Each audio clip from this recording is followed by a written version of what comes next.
نبی کریم صلی اللہ علیہ وآلہ وسلم کے دنیا سے پردہ فرمانے کے بعد حضرت بلال شام چلے گئے اور وہیں بس گئے۔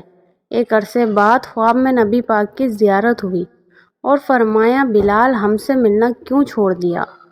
آنکھ کھلتے ہی مدینہ کے لیے روانہ ہو گئے۔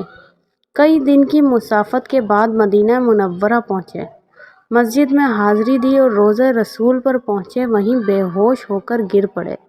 اہل مدینہ نے کہا، ایک بار وہی اذان سنا دیں، سرکار کے زمانے والی۔ معذرت کی کہ اب مجھ سے برداشت نہیں ہوگا۔ لوگوں نے حضرت حسین اور حضرت حسن سے کہلوایا، اب انکار ناممکن تھا۔